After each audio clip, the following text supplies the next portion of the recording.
Hello दोस्तों, एक बार फिर से आपका सभी का स्वागत है आपके अपने यूट्यूब चैनल डियर गुरुजी पर। जैसा कि हमने पिछले वीडियो में अक्सर फर्स्ट की मिसकैलेक्स एक्सरसाइज के क्वेश्चन नंबर 10 तक कंप्लीट कर लिया था हमने। अब उसके बाद में हम बात करते हैं क्वेश्चन नंबर 11 की। ठीक है, तो हमारा क्वेश्चन नंबर 11 क्या है, पहले उसके बारे में बात करते हैं। इसमें दिया हुआ है कि हमारे पास कोई दो सेट हैं ए एंड बी दो सेट इस प्रकार से हैं कि किसी सबसेट अक्ष के लिए, किसी समुच्चय या उप समुच्चय अक्ष के लिए कोई कंडीशन दी हुई है।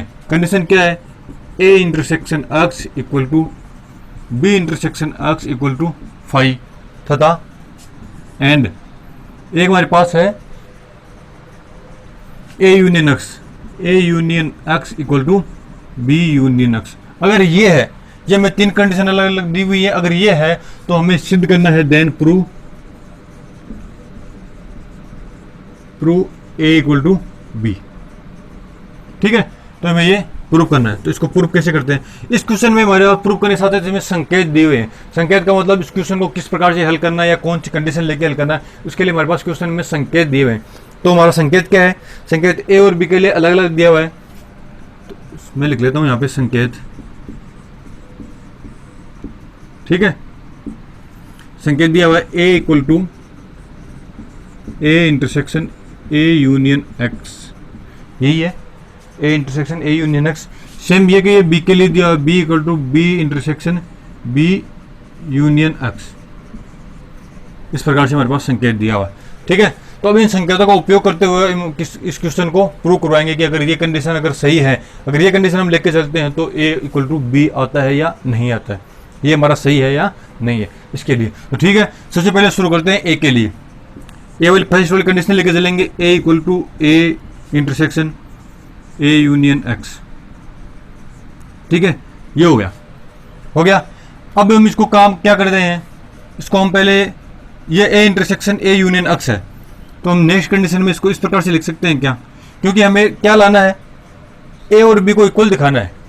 ए और बी को इक्वल दिखाना है तो हमें ऐसी कंडीशन लानी चाहिए जो ए के लिए भी उसी प्रकार से कोई कंडीशन आए, ए और बी में आ जाए, और बी के लिए निकाले तो बी में भी कोई कंडीशन इस प्रकार से आ जाए कि वो ए और बी में आ जाए। तो फिर उन दोनों को हम देख लेंगे, ए और बी का मान अगर सेम आ रहा है तो हमारी कंडीशन सेटिस्फाई है, अन्यथा नहीं होगी।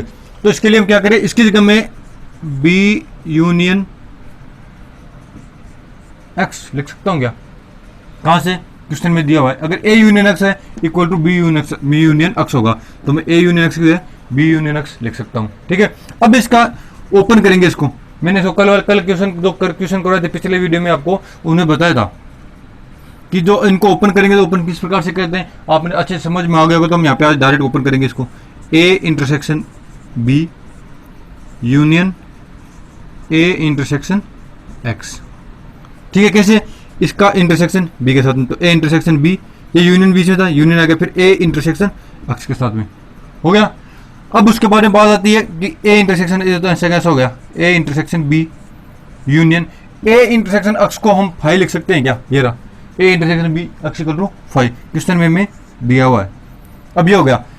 अब हमें अगर हमारे पास ये कंडीशन आ गई कि ए इंटरसेक्शन बी यूनियन 5, अगर किसी भी सेट का हम 5 के साथ में यूनियन लेते हैं तो 5 मान तो कभी आएगा नहीं, वो सेट ही आएगा, क्योंकि 5 में तो कोई एलिमेंट नहीं। तो यूनियन के अंदर कौन सा आएगा, जिस सेट के साथ भी 5 का यूनियन ले रहे हैं वो का वो सेट हमें प्राप्त हो जाएगा।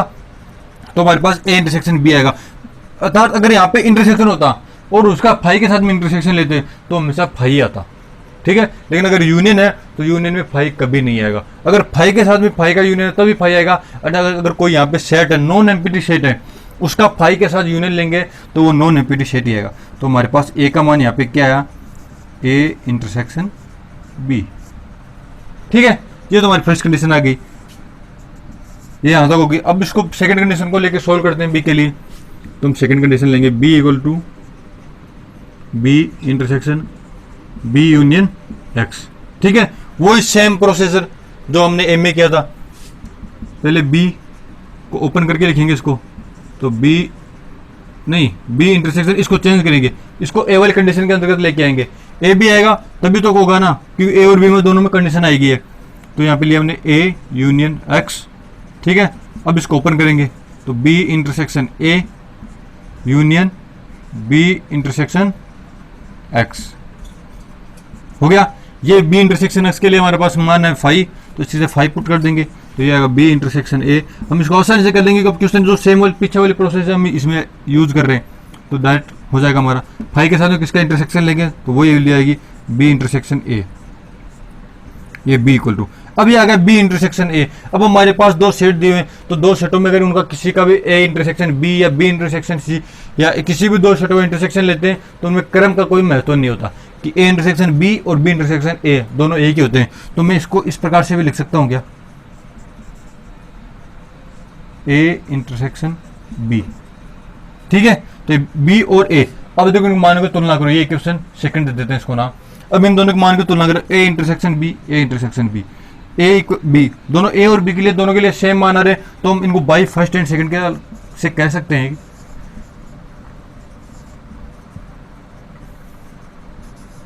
ए इक्वल टू बी।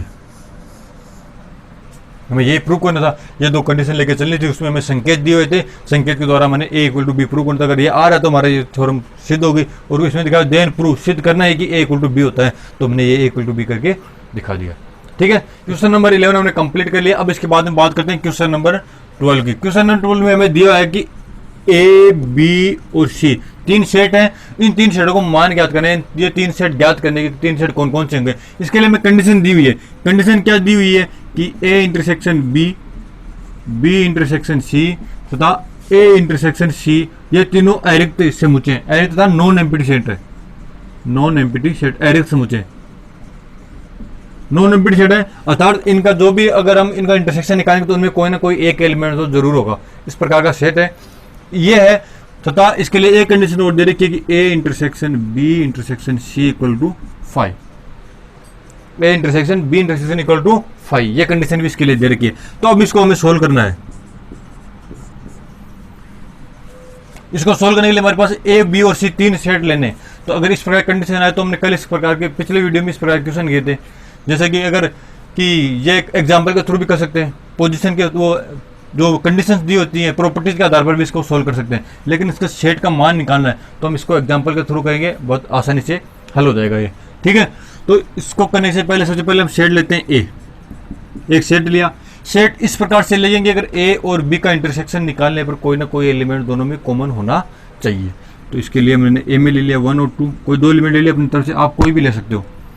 फिर उसके बाद में लिया मैंने बी, बी में कॉमन एलिमेंट के लिए चाहिए मतलब या तो एक और कोई अन्य सेट ले लेता हूँ इंटरसेक्शन, या एक दो दोनों एलिमेंट हो गए लेकिन अलग अलग होने चाहिए ना इनमें, तो इसमें 2,3 लेता हूँ। ठीक है, उसके बाद में मेरे पास आ गया सी भी लेना है, तो सी किस प्रकार से लूंगा कि बी और इंटरसेक्शन सी, बी और सी का इंटरसेक्शन निकालें तो वो नॉन एम्प्टी आना चाहिए। तो बी और सी का इंटरसेक्शन मतलब कोई ना कोई एलिमेंट तो इसमें कॉमन होना चाहिए, तो 3 हो गया, 4 हो गया, और एक भी ले लेंगे। एक क्यों लेंगे यहाँ पे, क्योंकि हमने एक का और सी का इंटरसेक्शन निकालना, तो एक का और सी का इंटरसेक्शन निकालने के लिए कोई एलिमेंट इन दोनों में भी कॉमन होना चाहिए। ठीक है, अब इसमें एक कंडीशन और दे रखी है कि ए बी और सी तीनों का इंटरसेक्शन निकाले तो 5 आना चाहिए, अर्थात तीनों सेटों में कोई एक एलिमेंट ऐसा नहीं हो सकता तो तीनों में कॉमन हो। तो देख लो इन दोनों में कोई एलिमेंट कॉमन आ रहा है क्या, नहीं आ रहा, अर्थात ये कंडीशन में हमने इसे सेटिस्फाई कर ली। अब इसका निकाल के देखते हैं कि जो हमने ये मान लिया है वो सही है या नहीं है। ये तो हमने अपनी तरफ से ले लिया, क्वेश्चन तो यहाँ पर खत्म हो गया, लेकिन इसको बताना तो पड़ेगा कि ये सही है या नहीं है। कैसे, अब इसका ए इंटरसेक्शन बी निकालते हैं। ए इंटरसेक्शन बी निकालेंगे तो क्या आएगा, ए इंटरसेक्शन बी, अर्थात इन दोनों का कॉमन, इसका एलिमेंट आया 2। ठीक है, अब निकालते हैं बी इंटरसेक्शन सी, बी और सी का इन दोनों का कॉमन एलिमेंट, इसमें कॉमन 3 है, इसमें 3 है, तो ये आ गया 3। अब निकालते हैं ए इंटरसेक्शन सी, इन दोनों का इंटरसेक्शन, इन दोनों में कॉमन क्या है, 1 इसमें है, 1 इसमें है, 1 इसमें आ रहा है, तो तीनों नॉन एम्प्टी सेट आ गए। ये हमें दिखाना था, शो करना था कि तीनों नॉन एम्प्टी सेट होने चाहिए थे। इसके बाद में एक कंडीशन और बचती है हमारी, A intersection B intersection C. अब इसको किस प्रकार से लेना है कि A intersection B intersection C तीनों का इंटरसेक्शन निकाले तो उनका मान क्या आना चाहिए, 5 आना चाहिए। तो 5 निकालने के लिए क्या करेंगे, या तो ऐसे करें ए इंटरसेक्शन बी निकाल लेते हैं, फिर उसका सी के साथ में इंटरसेक्शन करवा देते हैं। तो ए इंटरसेक्शन बी निकाला हमने, ये आ गया। अब इसका इंटरसेक्शन सी के साथ में करवाते हैं, 2 का इंटरसेक्शन सी के साथ में करवाते हैं, तो देखते क्या आएगा। अब इसको यहाँ पे इसी में कर देता हूँ मैं, यहाँ पे 2 आ गया, इंटरसेक्शन सी, सी का मान क्या है 1 3 4, 1 3 4। अब इसका कोई इंटरसेक्शन निकालेंगे तो इन दोनों में कोई भी एलिमेंट कॉमन नहीं है, कॉमन कोई भी एलिमेंट नहीं है, तो इसका मान सीधा सा फाई आएगा। अर्थात ए इंटरसेक्शन बी का मान क्या आ रहा है, फाई आ रहा है। देन हमारा इक्वेशन सही है। तो ये हमारे पास जो 3 सेट आए वो इस प्रकार से आए। ठीक है, अगर हमारे पास कोई कंडीशन हो, अगर इसमें भी हमने 2 ले लिया, इसमें हमने 2 ऐड कर लिया, सपोज दैट यहाँ पे 1 4 के बाद 2 ऐड किया, तो अब इसका A intersection B intersection C का मान 5 नहीं आएगा।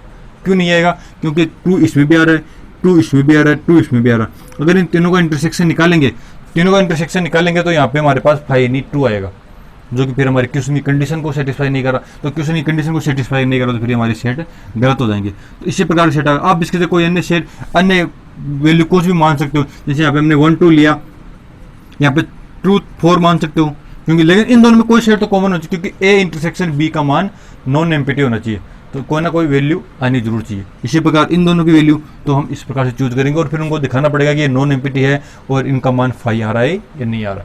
तो हमने बाकी सब कर दिया। तो हमारे जो 3 सेट ए बी और सी पूछे थे वो हमारे पास इस प्रकार से। ठीक है, क्वेश्चन नंबर 12 के बाद क्वेश्चन नंबर 13 हमारा है। इसमें क्वेश्चन में दिया है कि किसी विद्यालय के 600 विद्यार्थियों पर सर्वेक्षण किया गया। तो कोई विद्यालय, उसके कितने विद्यार्थी हैं, 600 विद्यार्थी, उन पर सर्वेक्षण किया गया। अब यहाँ पे बाद में इसके बारे में बात करें, पहले क्वेश्चन को हम लिख लेते हैं, जो भी इसके मेन वैल्यू दी हुई है। तो ज्ञात हुआ कि 150 विद्यार्थी चाय, तो विद्यार्थी कितने, 150 विद्यार्थी क्या पीते हैं, चाय पीते हैं। तो इसको नंबर ऑफ टी के लिए इस प्रकार से लिख देता हूँ मैं, क्योंकि हमें ये क्वेश्चन वेन आरे से करना है। इसमें आपको संख्या वगैरह दी है तो आपको पता चली गया होगा कि वेन आरे के द्वारा करना है, इसका intersection union number of element वगैरह निकाल के करना है। ठीक है, उसके बाद में आता है नंबर ऑफ कॉफी। तो इसमें चाय के बाद में आते हैं विद्यार्थी कॉफी पीते हैं, 225 विद्यार्थी है तो कॉफी पीते हैं, तथा 100 विद्यार्थी चाय और कॉफी दोनों पीते हैं, 100 विद्यार्थी चाय और कॉफी दोनों। तो जब भी हमारे पास दोनों की चीज आती है, उसके लिए हम क्या यूज करते हैं, अगर दोनों कॉमन आता है तो कॉमन मतलब इंटरसेक्शन आ रहा है, कोई भी दोनों चीज पी रहे हैं तो दोनों चीजों में कॉमन ही तो आ रहा है ना, जो कॉमन है मतलब इंटरसेक्शन आ रहा है। तो जो कॉमन पीते हैं उसके लिए हम इंटरसेक्शन, चाय और पीते हैं कितने विद्यार्थियों की संख्या है, 100। अब बात करते हैं इसकी, तो कुल विद्यार्थियों का सर्वेक्षण लिया गया।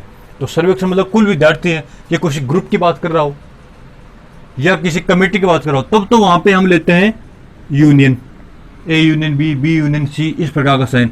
लेकिन अगर किसी ग्रुप या कमेटी के समूह की बात नहीं कर रहा हो, तो उसके जगह हम क्या लेते हैं, यूनिवर्सल सेट लेते हैं, यूनिवर्सल सेट लेते हैं। क्योंकि कुल विद्यार्थियों का समुच्चय है, तो विद्यार्थी कुल समूह के बारे में नहीं बताया, इसमें सारे विद्यार्थी आ गए, इन्हीं के बारे में सिर्फ बात करें, तो जो भी बात करें यूनिवर्सल सेट हो गया हमारा। अब ये क्वेश्चन तो हमारी जो वैल्यू दी गई है वो हमने इस प्रकार से कर ली। अब इसमें हमें पूछा गया है कि ऐसे विद्यार्थियों की संख्या ज्ञात कीजिए जो न तो चाय पीते हैं न कॉफी। मतलब चाय पीने वाले तो है टी, चाय नहीं पीने वाले कौन से हो गए, कॉम्प्लीमेंट, तो टी। तो कॉफी नहीं पीने वाले कॉम्प्लीमेंट, तो चाय और कॉफी नहीं पीते हैं, दोनों नहीं पीते हैं, मतलब इंटरसेक्शन। ठीक है, दोनों कॉमन का निकालना है, तो इसकी वैल्यू में ज्ञात करनी है। तो अगर जब भी इस प्रकार का कोई क्वेश्चन आया, आपको समझ में नहीं आए, कोई फॉर्मूला आपको याद नहीं हो, तो सीधा उसके लिए क्या करेंगे, वेन आरेख बनाते हैं। तो सबसे पहले वेन डायग्राम बनाते हैं इसके लिए। हमारे पास 2 ही सेट है, टी, चाय और कॉफी। तो हमारे पास 2 के लिए समूह बना लेंगे, चाय और, ये हमने टी ले लिया, अंदर से ले लेंगे टी, और ये हमारे पास हो गया कॉफी। ये कौन सा हो गया, टी इंटरसेक्शन सी वाला। ठीक है, तो अब इसमें वैल्यू पुट करते हैं। सबसे पहले देखते हैं, ये यूनिवर्सल सेट है, ये यूनिवर्सल सेट, इसको बाहर लिख दे। इसमें टोटल एलिमेंट की संख्या है 600, जो भी जितने विद्यार्थी हैं उनमें 600 विद्यार्थी हैं सारे, उन पर सर्वेक्षण किया गया।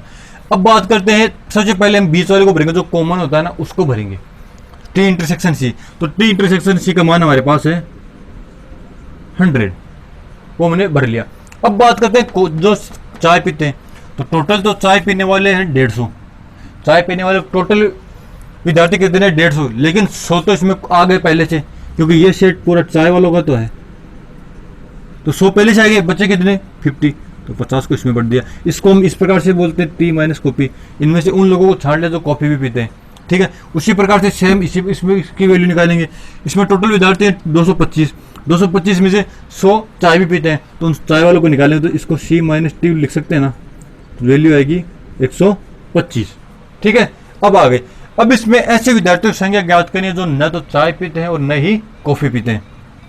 तो इसकी सीधा सा हमारे पास आ गया, तो टी का कॉम्प्लीमेंट निकालना है, सी का कॉम्प्लीमेंट निकालना है, बाकी वैल्यू हमारे पास आ जाएगी।